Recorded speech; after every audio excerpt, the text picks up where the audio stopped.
It's really hard to describe how difficult the circumstances are for living out here in Skid Row.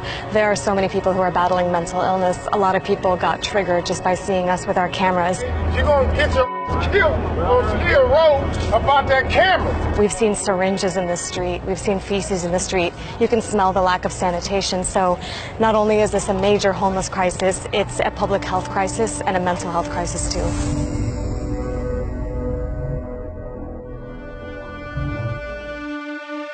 When you hear Los Angeles, you probably think movie stars, beaches, and endless shopping. What you don't hear, though, is that this is ground zero of America's homelessness crisis. I'm on Skid Row, which is the epicenter of it, and I'm about to tour these 50 square blocks where folks have hit rock bottom. LA's homeless population is exploding. The number of people living on the streets and in shelters has soared by 75% in the past 6 years. There are up to 60,000 homeless people in LA County on any given night.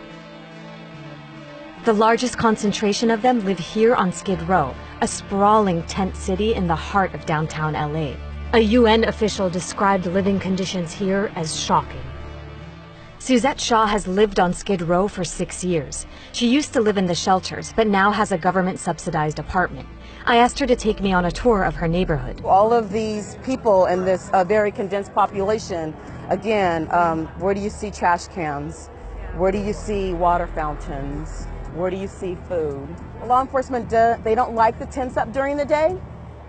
But then look, we have all of these people like out here on the concrete that are subjected to the heat and the sun and it's really all the hot. other ills of the street.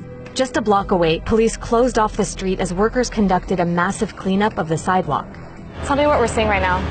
So this here are the hazmat street cleaning teams that come out and they do street cleaning. And it's periodically done. They have been known at times to confiscate people's belongings from their prescription drugs to sometimes people have like birth certificates and all of that mixed in. But along with that, people are carrying a lot of other personal items that are deemed hazardous, and therefore they end up throwing them away. The street cleaning is done ostensibly to stop the spread of diseases, as living in these encampments poses several human health risks. There are only 9 public toilets for about 2,000 unsheltered homeless people on Skid Row. Most don't have soap, toilet paper, or paper towels. Porta potties used to be here, and they took them out. They've recently, installed a couple of more. But it's been a huge fight and pushback from the community in regards to the fact that there's no public toilets. Because where else people supposed to go to the Because bathroom? where else people supposed to go? The lack of sanitation largely contributed to a deadly hepatitis A outbreak that started in San Diego and spread to Los Angeles last September. On top of that, the streets are littered with needles that get reused, further increasing the risk of spreading diseases like HIV and hepatitis C.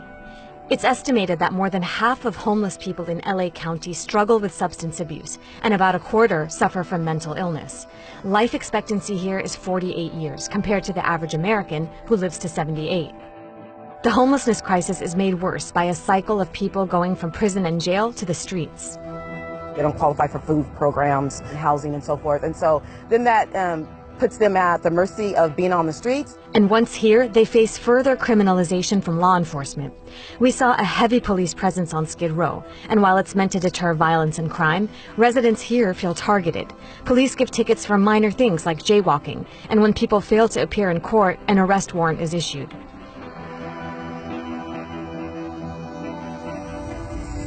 Oftentimes, former inmates with mental illness end up homeless without access to medical or psychiatric help. The death of 43-year-old Charlie Kunang, who was previously treated in a prison psychiatric hospital, brought this issue to national attention. You gotta step outside, man. We gotta figure out what's going on. Come on, brother. In 2015, Charlie was shot and killed by LAPD after a confrontation over a suspected robbery. The situation quickly escalates when officers force Charlie out of his tent and tase him. They take him to the ground, and that's when police say he reached for an officer's gun. He dropped my gun! He dropped my gun! He dropped my gun! Prosecutors said the officers acted in self-defense, and a police commission ruled that they were justified in the shooting. Suzette took me to the spot where Charlie was killed. Obviously, maybe we should have had a mental health team out here to maybe help the situation before then we chose to pull Charlie Kunang out of his tent, taser him, and then kill him.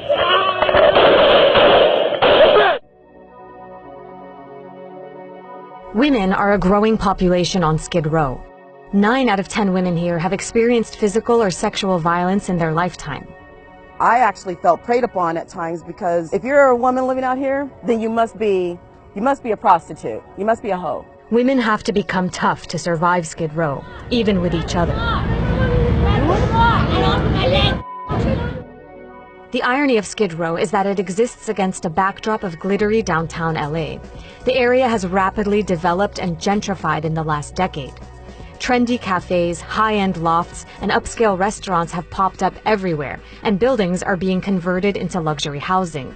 All of this is driving up rent prices and making apartments unaffordable. Adam Murray is the executive director of the Inner City Law Center.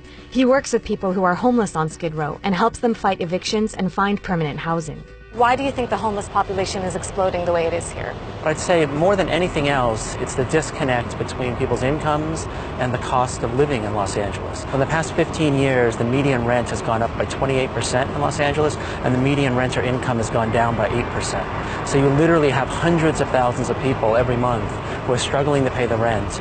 And then when you add in those other factors that are going on in their lives, there's just not a safety net to keep them from ending up on the streets. Is the city just not doing enough, in your opinion? The city's definitely not doing enough. The county's not doing enough. Individually, we're not doing enough. Communities aren't doing enough.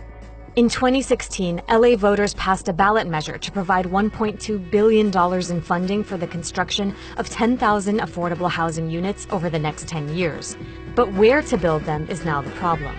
Part of the challenge is there's a lot of resistance, NIMBY resistance, not in my backyard resistance, to any new housing that goes in, especially affordable housing. That needs to change. The American homeless population increased last year for the first time since 2010. On any given night, about 500,000 people in the U.S. were living on the streets or in shelters.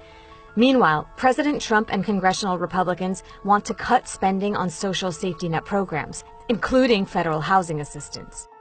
In his budget request, Trump included work requirements for people who receive public housing subsidies, food stamps, and Medicaid. He also proposed cuts to housing voucher programs that have helped people like Suzette find a stable place to live. Skid Row is an extreme case study example of homelessness in the U.S. and how, for now, the problem seems intractable. Most people here are chronically homeless, meaning they've been living as such for at least a year or repeatedly. What do you think is really misunderstood about a place like Skid Row?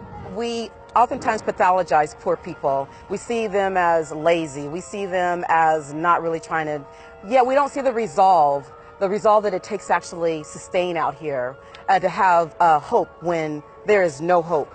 I've met women who are nurses, Stanford graduates, that come from families. I met people who are connected to celebrities living out here. And we lack the seeing that these people are actually human, that we're human, because I live here.